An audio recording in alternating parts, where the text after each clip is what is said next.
Okay, now molarity is the next concentration value we're going to take a look at, and this is used for chemical reactions because you get moles of solute.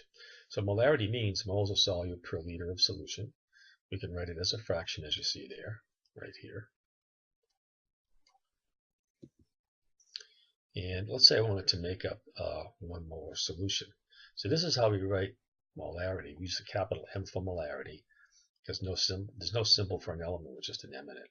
So 1.0 capital M means 1.0 molar sodium hydroxide. That's the word we use, is molar. And that means 1.00 moles per liter. Now, do you need a mole of it? Well, you do if you want a liter of it. So let's see, here's our example. So over here, let's say you weigh out how much a mole of sodium chloride would weigh. That would be 58.5 grams. That's its molar mass. And then we put it into this flask. This is called a volumetric flask. You see there's one little line up here. That's the only graduation on it. And then you add water until you get to that line, and that means you'd have a liter of it. And that's how you would make up a 1.00 molar, and there's the word down here for you, molar sodium chloride solution. So let's say we have a problem based on that. So let's say we have a half a liter of a sodium hydroxide solution, and we know that it contains 6 grams of sodium hydroxide, and we want to know what the molarity is. So copy out our given information. We have grams of sodium hydroxide, and we have 5.5 liters of solution. This is what we want. So moles per liter. So we need moles, which we don't have yet. We're going to have to get that.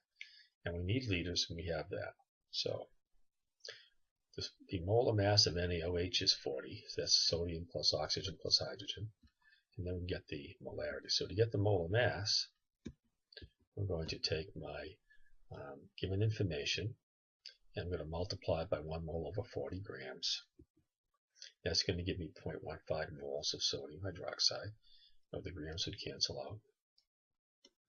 And then I'm going to take my 0.15 moles of sodium hydroxide and divide it by my liters, and I get 0.300 moles per liter. Or I can write it as 0.300 capital M. And that's how you find the molarity. Now here's a question that's an application of the molarity formula. What if I have a certain volume of a solution, in this case it's 125 milliliters, and I'll say I know what the molarity is, it's 0.720 molar KCl. And I want to know how many grams of KCl are dissolved in it. So I copy out the given information. Right. Now in order to get grams of KCl, I'm going to have to find moles, because I can go from moles to grams then at the end. So let's see, I have liters in my molarity formula, and this is milliliters. So I'm going to have to convert milliliters to liters here. So to do that first, 1,000 milliliters per liter, and that gives me 0.125 liters. Now I can use my molarity here. Remember, this is a conversion factor. So I can take my number of liters and multiply it by moles per liter. The liters will cancel, and I get 0.0900 moles of KCl. I don't want to round that number off because I'm going to use it in the next step. Once I have the moles of KCl, I can multiply by its molar mass, which is 74.6 grams per mole, and that will give me my answer in grams, and I get 6.71 grams. So molar mass of KCl is, of course, the atomic mass of KCl of K plus Cl.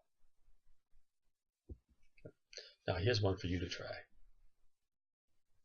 What's the molarity of 0.225 liters of a KNO3 solution that contains 34.8 grams of KNO3? So pause the video, give it one a try, and then come on back and see the solution.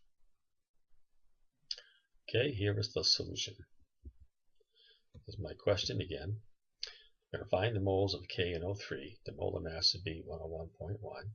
So again, that's potassium plus nitrogen plus 3 times the oxygen. So I'm going to find my number of moles. So you see how the grams of KNO3 would cancel out. And I get that many moles. And then I'm going to take my number of moles and divide it by the liters, which I was given. And I wind up with my 1.53 moles per liter. Pretty straightforward. Hope you got it right. All right, the next topic is dilution.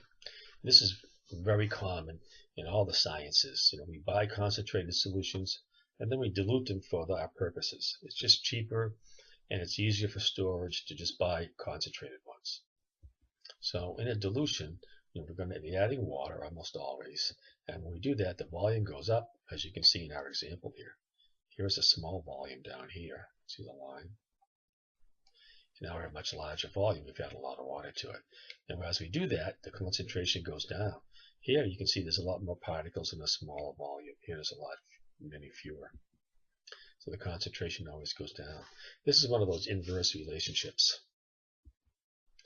So here's an example using orange juice. I guess you can still buy this in a store, though I don't think many people do anymore. Years ago it was very popular. So you can buy frozen concentrated orange juice. And actually they get rid of the water and then they can what's left. So look out, they're very, very thick. And 1 can of frozen orange juice concentrate added to 3 cans of water gives you 4 cans of orange juice. And that's what it would say. So again, easier to store it, takes up less space, mix this up and then you'd use it. So in the initial and diluted solution, the amount of the solute, which can be measured in grams or moles, is the same. It's just the concentrations and the volumes that are going to change. So the concentration always goes down as the volume goes up.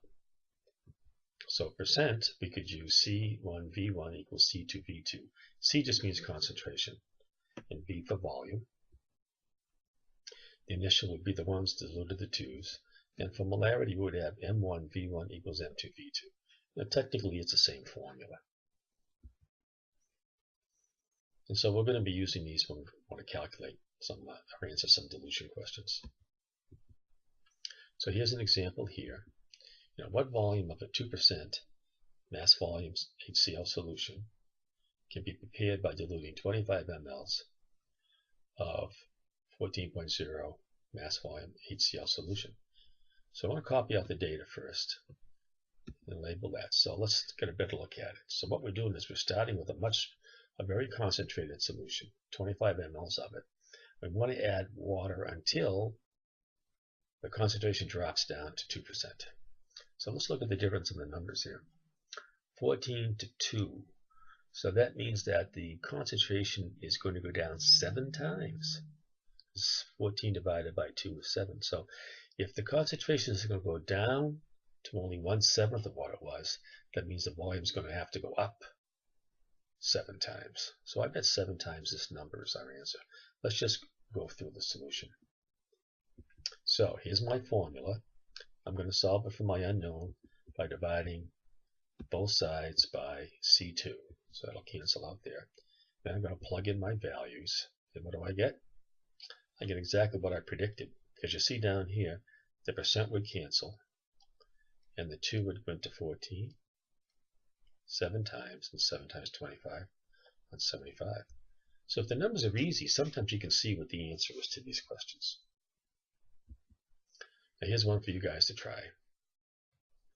Let's say we have a 1% HCl solution. You want to prepare that from a 10% HCl solution. You're going to use 25 mL of it. Oops, so go back. So here's your problem. Give it a try. Come back and check your answer. All right, and here is the solution. Here's the problem again. Copy out the data and label it. So let's just look at the numbers. They're easy numbers.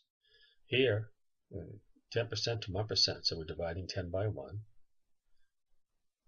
So if I divide 10 by 1, I should be then multiplying this by 10. I bet my answer is 250. So, I start with my formula. I'm looking for V2, so I'm going to divide both sides by C2. Like that. And then the C2 would cancel out. That's how I get over to here. Okay. Then I plug in my data, and I get exactly what I predicted. Okay, not too hard. All right, here's another one for you guys to try. What is the percent of a solution prepared by diluting 10 milliliters of a 9% sodium hydroxide to 60 mL? So I'm just going to start you off with the data chart and have you finish it from there. So if we copy out the table, look what we have. Starting with a 9%, we're going to use 10 mLs of it, and the volume is going to go up to 60. So how many times is the volume going up? That's how many times the concentration will go down. So let's see if you can finish it off from there. So pause the video and then come on back and check it out. Okay, and here is the solution. So this time we're going to divide both sides by V2. So if I divide by V2 on both sides, here's my V2. I'm writing with the mouse, and that's not the easiest thing here. Sometimes it's easy, and sometimes not so good. This is what we wind up with, and that's how we go over to here. Now I'm going to just plug in my data, and I get 1.50. So remember, and you can see that the volume milliliters are canceled, so this is like, say, 1/6. So the volume went up 6 times, so the concentration goes down 6 times. Well, we can do the same kind of questions using molarity. So here's one for you to try. What's the molarity of a solution prepared by diluting 0.8180 liters of 0.6 molar HNO3 to 0.540 liters? Now you might think we have to convert liters to milliliters, but we really don't. We just have to have the same volume. So pause the video, come on back and give it a try. Okay, and here's the solution. As we compare our table, when we want to check it out, we can see that the volume is going up. So if you were to divide this into that, you see it come up 3 times. So the volume is going up by 3. That means this should go down by 3. So I bet the answer is going to be 0.200. So up by 3, down by 3. So let's see. We solve for M2 by dividing by V2 on both sides. Plug in the numbers, and exactly what we predicted. So you see how quick this can be. You can even shorten your own solutions for these after a while. All right, now